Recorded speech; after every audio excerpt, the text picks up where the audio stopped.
తాకట్లో ఉన్న మీ బంగారాన్ని విడిపించి ఆ రోజు ఆన్లైన్ రేటుకి కొంటాం. Sharma gold company. జమ్మూ కాశ్మీర్లోని పహల్గామ్లో జరిగిన ఉగ్రదాడి యావత్ ప్రపంచాన్ని తీవ్ర దిగ్భ్రాంతికి గురిచేసింది. పుల్వామా దాడి తర్వాత జమ్మూ కాశ్మీర్ లోయలో జరిగిన మరో అతిపెద్ద దాడి ఇదే. జమ్మూ కాశ్మీర్లోని అనంతనాగ్ జిల్లాలోని పహల్గామ్లో మంగళవారం మధ్యాహ్నం 3 గంటల సమయంలో జరిగిన ఉగ్రవాద దాడిలో 2 విదేశీయులు సహా 27 మంది పర్యాటకులు మరణించినట్లు తెలుస్తోంది. ఈ దాడిలో అనేక మంది గాయపడ్డారు. తమను కాల్చవద్దంటూ పరుగులు తీస్తున్నా వెంటపడి మరీ చంపేశారు. ఈ విషాద సమయంలో యావత్ ప్రపంచం భారత్కి సంఘీభావం, మద్దతు తెలిపాయి.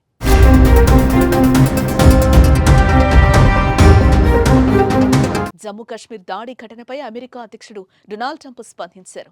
కశ్మీర్ నుంచి వస్తున్న వార్తలు తీవ్ర కలతపెట్టేవిగా ఉన్నాయన్నారు. ఉగ్రవాదానికి వ్యతిరేకంగా భారతదేశంతో అమెరికా బలంగా నిలుస్తోందని తెలిపారు.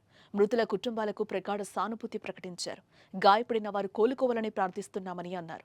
ప్రధానమంత్రి మోదీకి భారత్కు పూర్తి మద్దతు, ప్రగాఢ సానుభూతి ఉన్నాయని అన్నారు. ఇక ఈ ఘటనపై మోదీతో ట్రంప్ మాట్లాడినట్లుగా తెలుస్తోంది.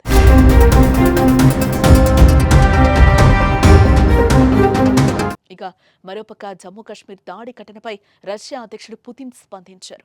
ఉగ్రవాద దాడిని ఖండించిన ఆయన భారత్కు అండగా నిలుస్తామని అన్నారు. ఈ ఘటనకు కారణమైన వారికి శిక్ష పడాల్సిందేనంటూ ఆగ్రహం వ్యక్తం చేశారు. మరోపక్క భారత పర్యటనలో ఉన్న అమెరికా ఉపాధ్యక్షుడు జేడీ వాన్స్ కూడా ఈ దాడిపై తీవ్ర దిగ్భ్రాంతిని వ్యక్తం చేశారు.